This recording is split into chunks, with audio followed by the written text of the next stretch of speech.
And here we are in Minecraft on a deserted island. There's a few things we need to do in order to survive the night.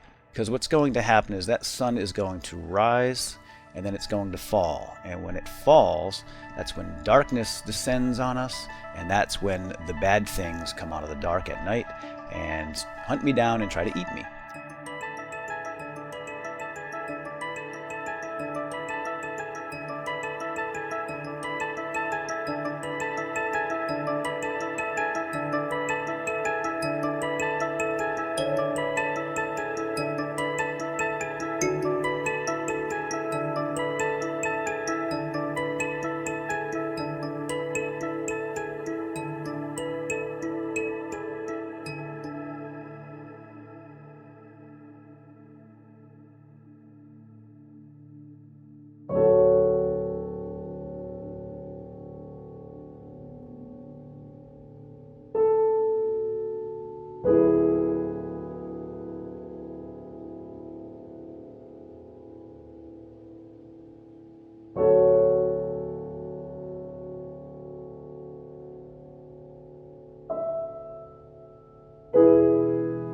When did I first hear about Minecraft? Where was I when JFK was assassinated, basically, kind of thing? Like, your awareness of Minecraft did not come from a magazine cover. It's like you hear it a couple times in the hallways and like, what was that? It accelerated so quickly, obviously, that it's hard to recall that starting point, because after that, obviously, it caught like wildfire. It's a very unique success story, really. In the past, 5 to 10 years, there's been some brilliant moments in gaming, and Minecraft is definitely one of them.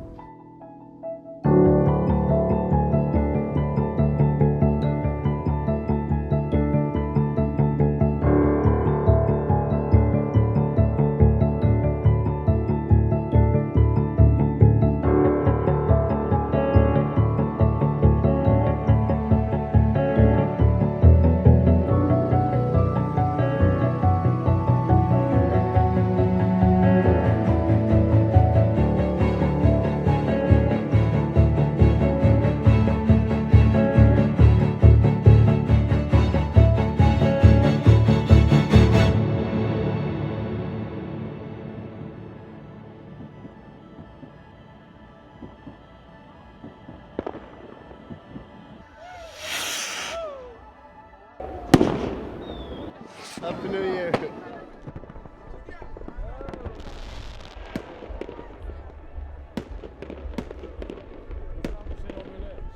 Everything's sort of happening at once. You have this very clear starting point. Yeah, and I took like a week off during the Christmas and New Year's, and it was just like almost emotional, like kind of weird, like, oh, okay, all this has happened and I haven't really relaxed until now, like, and then when I came back to the office, it felt really good. And just first thing I did was work like 12 hours.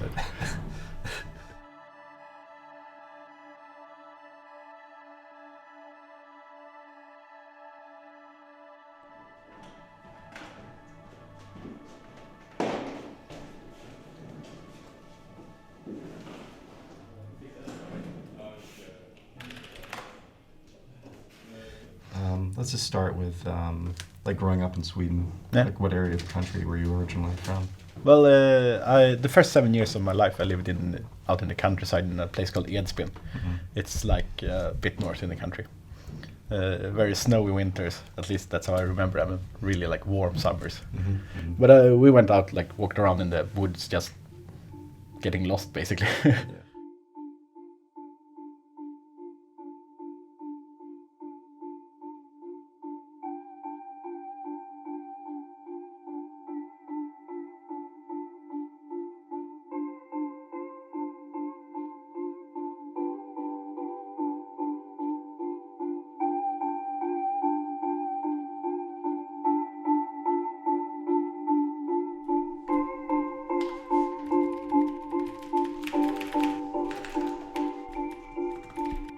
And I did that and programming was basically my two hobbies. No, I've been programming since I was 8 or something. Mm-hmm. I kind of always knew that I wanted to make games. And I said so in school to my career counselor thing. And she said, oh, well, that's probably not going to happen. Mm-hmm. Yeah. That's what he likes to do. You know, but he always made games. You know, I always found it interesting to like try out his games. And like, I was like, yeah, you're a genius.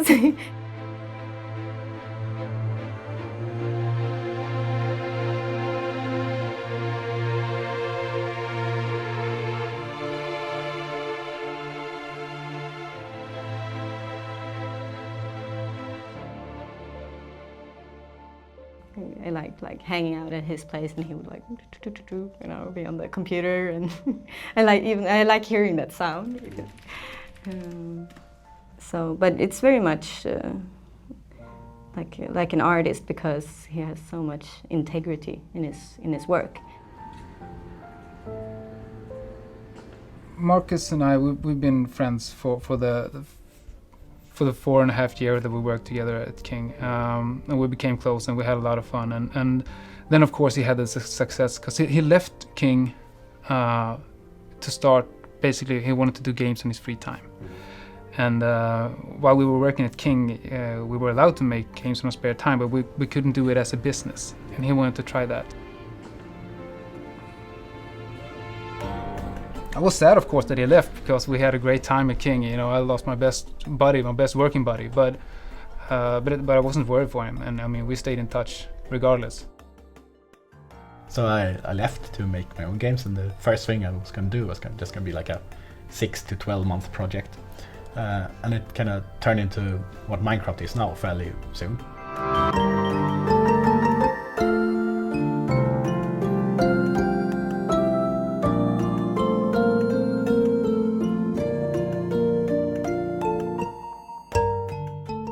But in the beginning, it was so basic. You can place blocks on other boxes or blocks. So yeah, I got to be there and look at it from the start.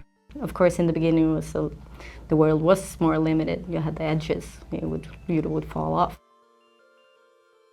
I don't think anybody could predict the success of Minecraft from looking at it back then.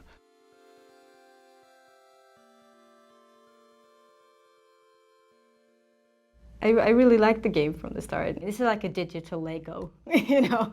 You have blocks, you can build things, and people are like, oh, this doesn't sound so fun. You know, it's hard to explain. I usually say, okay, but it's about surviving as well. You have monsters, you have to fight, you have to build your house and collect stuff to be able to survive. So it's a bit like being stuck on a desert island, like figure out what to do.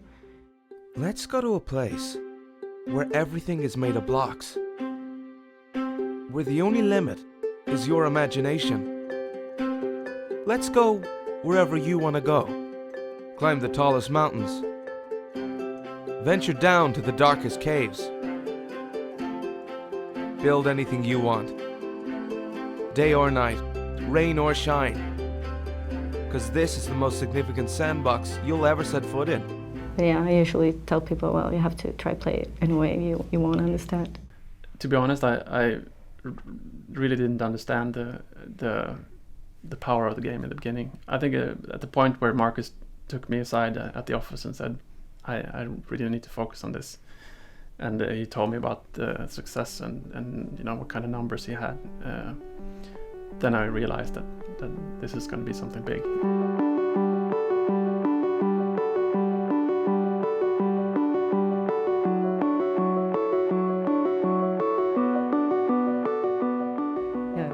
First it was 40 sales per day, and it's like 10,000 sales a day, you know. I don't remember the date, but when I had 1 million Swedish crowns in the account was definitely one of the bigger like milestones. And I got like a printout of the receipt, showed Elin, jokingly said, well, they say the first million is the most difficult. Like I didn't expect to make another million. I did. Yeah. You know, it's been like this process of constantly like being amazed. Then like early this year it got like a big popularity spike, and then I decided that I probably need to start a company here because I can't keep up with like the demand on the game. I called Jacob and just told him, just quit your job. We're starting a company. With the success of Minecraft, we get the chance to actually do something like this. I'm not going to turn that down.